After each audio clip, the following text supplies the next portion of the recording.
Now, as promised, the news in detail. Let's begin with our top story. Moscow has asked Ankara to take all steps necessary to prevent clashes between Turkish and Syrian government forces. In a phone call, President Vladimir Putin discussed the situation in Syria with Turkey's President Tayyip Erdogan. Putin said it is unacceptable to let ISIS militants guarded by Kurdish forces take advantage of the situation. The Kremlin said Erdogan has agreed to visit Moscow in the next few days on Putin's invitation. Russia's envoy for Syria, Alexander Lavrentiev, claimed that President Erdogan has showed intent to withdraw troops after defeating terrorists. Iran's Foreign Minister Javad Zarif has also called on Erdogan to end his incursion into Syria. Meanwhile, Turkey says it has killed over 600 terrorists in its Operation Peace Spring in northeast Syria. Ankara claims its forces have made their way east of the Euphrates River and are now amassing westwards. In a statement, the Defense Ministry said it has seized all border towns and villages from Kurdish fighters. But the SDF contests the claim, saying fighting is still underway in the border towns of Tel Abyad and Ras Al Ain. Meanwhile, the Kremlin has said Russia-backed Syrian government troops have captured Manbij, a key strategic town near the Turkish border. Well, Pakistan's Prime Minister Imran Khan has stressed the need to resolve tensions in the Middle East through dialogue. Prime Minister Khan visited the kingdom as part of his initiative to promote regional peace and security. The Prime Minister met Saudi King Salman bin Abdul Aziz and Crown Prince Mohammed bin Salman in Riyadh. PM Khan also apprised the Saudi leadership of the situation in Occupied Kashmir. The Saudi leadership reiterated their support on the Kashmir issue and stressed on a peaceful resolution. They reaffirmed their commitment to deepen bilateral ties in all fields, including trade, energy, security, and defense. Meanwhile, in an interview, Prime Minister Imran Khan has signaled optimism for a possible de-escalation between the US and Iran. He says both sides realize the gravity of the situation, but Khan said it is too early to share the details of progress made as he mediates between Washington and Tehran. He acknowledged the complex nature of relations between the two countries. Well, here in Pakistan, the Duke and Duchess of Cambridge are visiting the Hindu Kush mountain range in the Chitral district. They will visit a glacier on the third day of their royal tour of Pakistan. The British royal couple arrived in northwestern Khyber Pakhtunkhwa province today on the second leg of their 5-day visit to the country. William and Kate will learn about the effects of climate change on glacial landscapes. The royal couple said they are honoured by the hospitality they received in Pakistan. Earlier, Duke of Cambridge Prince William said Pakistan can rely on the UK as a key partner and friend. He was addressing a reception in Islamabad. Prince William said it was good to hear from Pakistan's leaders that education will continue to be a priority for the country. Prince William said the country's enormous potential can be unlocked through education. He said both countries share a unique bond and it will always be in UK's best interest that Pakistan succeeds. The Duke of Cambridge said 1.5 million people of Pakistani origin are living in the UK. Speaking on climate change, Prince William said concerted efforts are needed. Wrapping up his speech, Prince William quoted Pakistan's founder Muhammad Ali Jinnah in a message of hope, courage and confidence.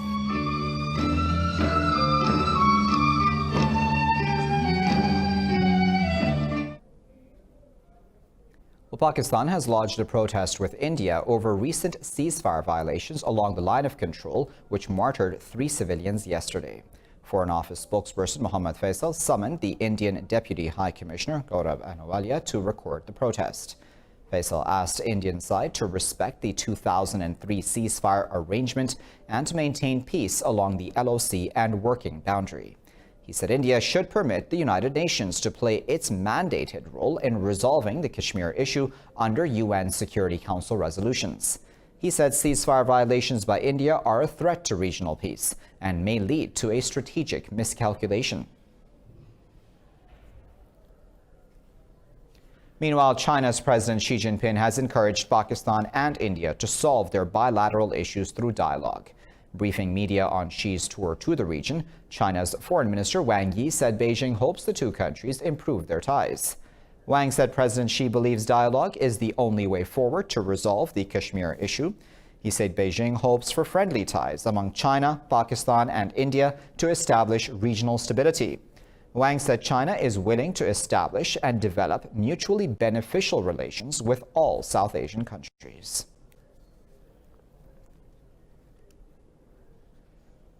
In a fresh instance of state terror, Indian occupation forces have martyred 3 Kashmiri youth in occupied Kashmir. The youth were killed during a cordon and search operation in Fazalpora area of the valley's Islamabad district. Indian media say the victims were local civilians.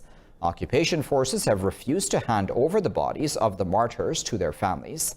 Occupation forces have killed 11 civilians in October across the valley in similar operations. The Indian clampdown has triggered a humanitarian crisis in the valley.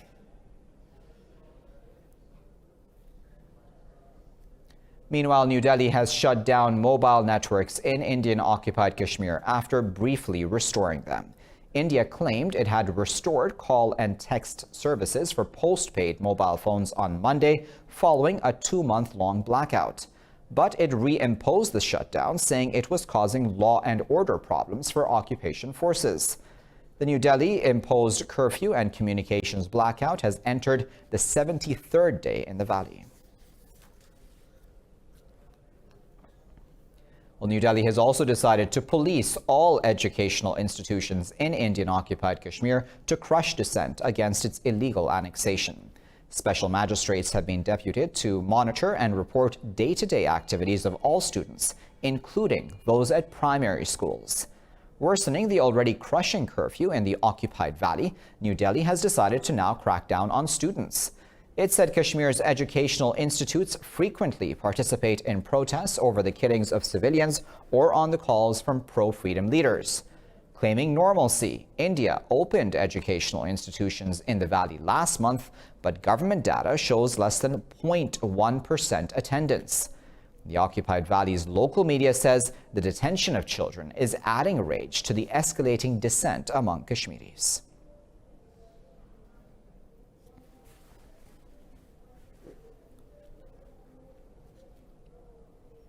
Let's move on now to news coming out of Afghanistan, where at least 3 security officers have been killed and 27 others have been injured in a suicide bomb attack in the eastern Lebanon province.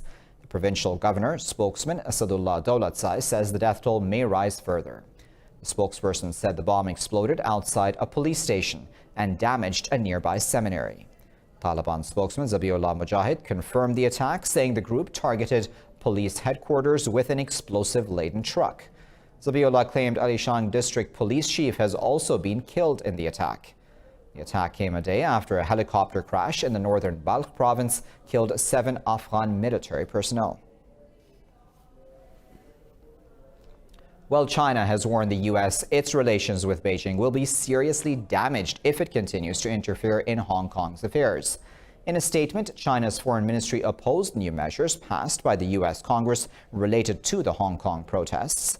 Foreign Ministry spokesman Geng Shuang warned of the repercussion of this proposed legislation becoming law could be grave.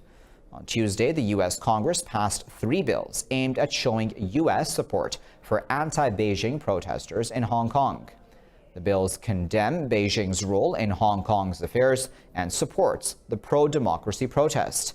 They call for annual reviews by the U.S. Secretary of State of Hong Kong's special economic and trade status. They also called for ensuring that U.S. weapons are not being used against protesters by police.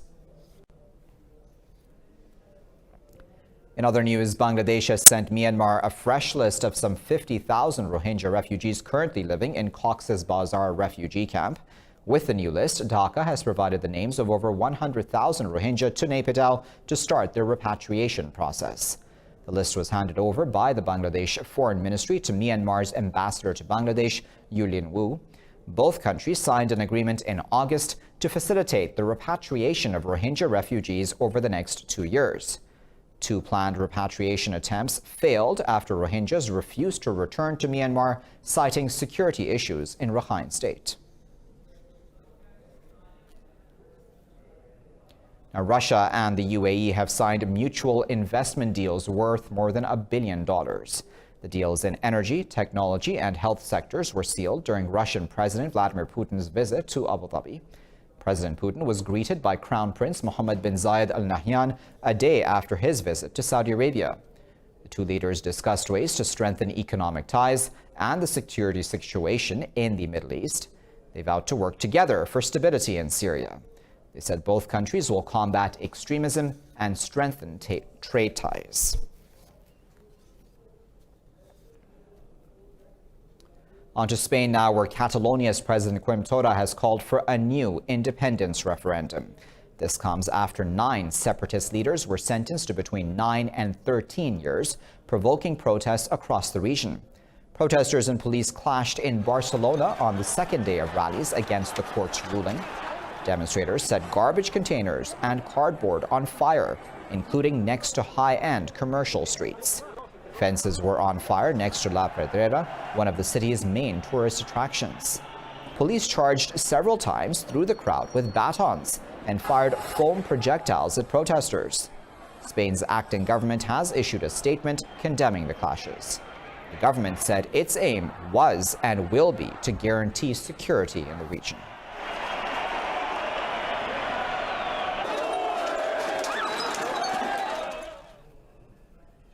Time now for a break. I'll be back after that with plenty more news. Stay tuned.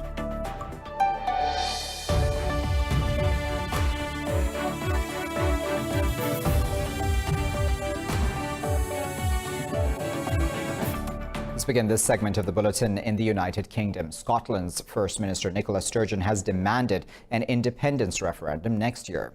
The Scottish National Party leader said Britain's vote to leave the EU has changed its constitutional arrangements. Sturgeon said she will ask the UK government to consent for the referendum by the end of this year. Scottish voters had rejected independence in a referendum in 2014. Britain, though, voted in 2016 to leave the European Union. However, the majority in Scotland voted to remain in the bloc. Under the law, Scotland needs the British government's permission to hold another referendum.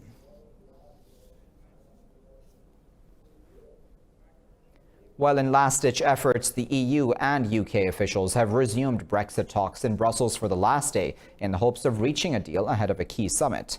Prime Minister Boris Johnson is racing against time to reach a new Brexit deal before the 2-day gathering of EU leaders.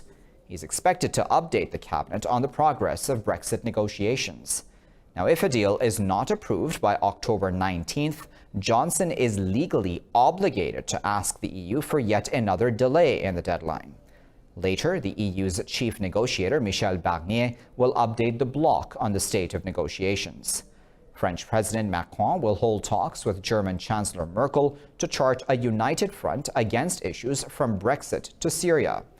Britain is due to leave the EU on October 31st, and Prime Minister Johnson has reiterated he will not request a delay. To the U.S. now, where House Speaker Nancy Pelosi has held off a vote to authorize an impeachment probe against President Donald Trump. In a press conference, she said there was no need to call the vote as of yet. Trump, White House officials, and Republicans have slammed Pelosi's decision as an unacceptable break with House President. They said Pelosi called off the vote because she knew Democrats lacked the support to win the vote. Pelosi announced the impeachment inquiry last month into whether Trump abused his power by pressuring Ukraine for political gains. But now she said the impeachment needed to be meticulously in line with constitutional procedures.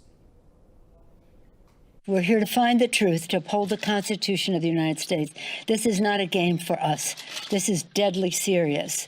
And we're on a path that is taking us to a path to truth and a timetable that respects our Constitution. Surging U.S. Democratic presidential contender Elizabeth Warren has come under repeated attacks during the U.S. Democratic presidential debate. Moderate rivals criticized her ambitious proposals for health care and tax policies, including her Medicare for All plan. During the debate session in the electoral battleground state of Ohio, a dozen candidates participated. Indiana's Pete Buttigieg pushed her to explain how she would pay for her ambitious proposals, including Medicare for All. Costs will go up for the wealthy, they will go up for big corporations, and for middle-class families, they will go down. I will not sign a bill into law. Your signature, Senator, is to have a plan for everything, except this. No plan has been laid out to explain how a multi-trillion-dollar hole in this Medicare for All plan that Senator Warren is putting forward is supposed to get filled in. Now, it was the most crowded debate so far in the Democratic race to pick a challenger to Donald Trump in the 2020 elections in November. On to San Francisco now, where a fire has broken out in 2 ethanol holding tanks at a New Star oil storage facility. The facility is located in Contra Costa County in California. Officials said nearby residents were ordered to remain indoors while crews battle the blaze. No injuries have been reported so far. It is unknown if the fire was related to a small earthquake on Monday night that disrupted operations at 2 nearby oil refineries. 15 people have been killed in a gunfight between the military and armed civilians in the southwestern Mexican state of Guerrero. This is the second mass killing to shake the country in as many days. State spokesperson Roberto Alvarez Heredia said armed men attacked a military post in Tebochica town. Heredia said 14 civilians and 1 soldier died in the shootout. Earlier, 13 police officers were gunned down in another ambush in Aguililla, a town in west central Michoacan state. Authorities said that more than 20 armed groups operate in Guerrero, which is marred by high rates of violence. Well, 13 people have been killed in 2 separate road accidents here in Pakistan. Rescue officials say 29 others have been injured. They said 8 people were killed after a passenger bus fell into a ravine off a mountainous road in Chitral district of northern KPK province. Officials also said that 9 others were injured in the accident that occurred due to a head-on collision. Meanwhile, police have said 5 people were killed after an overspeeding bus turned turtle on a highway in Oshara Feroz district of southern Sindh province. Medics say 4 out of the 29 have sustained life-threatening injuries. Lebanon has asked for foreign help to fight forest fires which broke out on Monday. The blaze has now spread beyond the country's borders. At least 1 firefighter and 2 forestry workers have died since the fire began. Interior Minister Raya El Hassan said several countries have been contacted for help. There are currently 28 wildfires scattered across the country. Unusually high temperatures and strong winds have created an environmental emergency in Lebanon.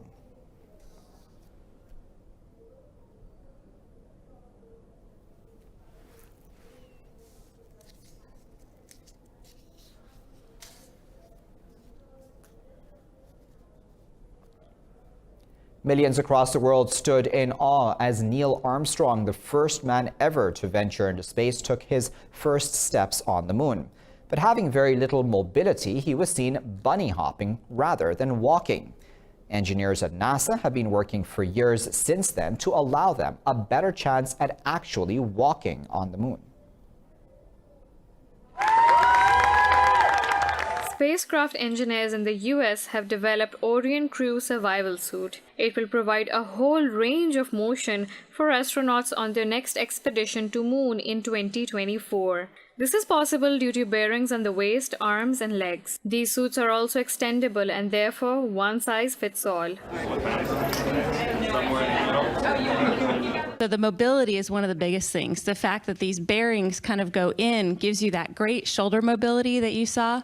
And that's very important for things where we're doing geology tests. If you need to pick up a rock, if you're examining something, if you're planting a scientific instrument, you need that upper torso mobility. Another key innovation is the suit's unlimited capacity to absorb carbon dioxide, which can be poisonous in a vacuum. The Crew Survival Suit provides full life support for up to 6 days. This suit is the Orion Crew Survival Suit, and so while the mission of that suit is to what we do when we're there, this is the suit that gets us there and gets us home safely.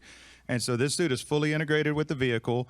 from the ground up. So when it's tailored to the human body, it's also tailored to the seat. NASA plans to land on the moon's south pole under its Artemis mission in order to exploit its water ice for life support purposes. The agency views its return to the moon as a proving ground for an onward mission to Mars in the 2030s. With us a little bit about how this design.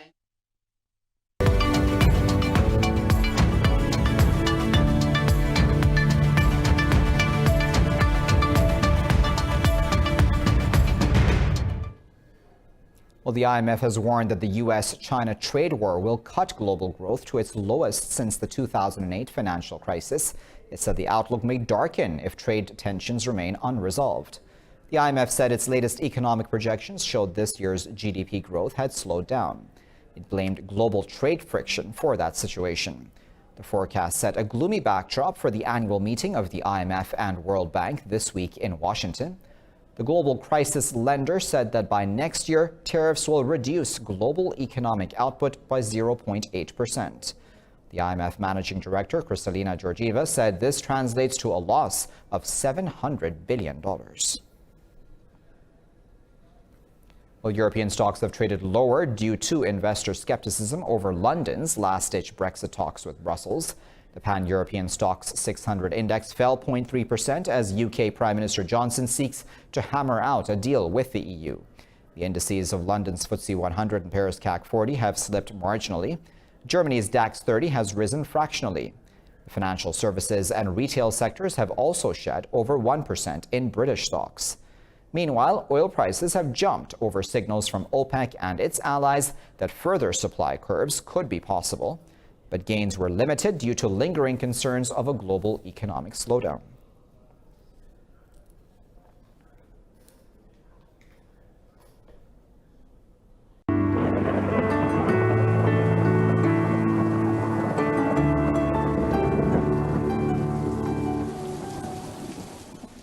Time now to find out what the weather is like around the world.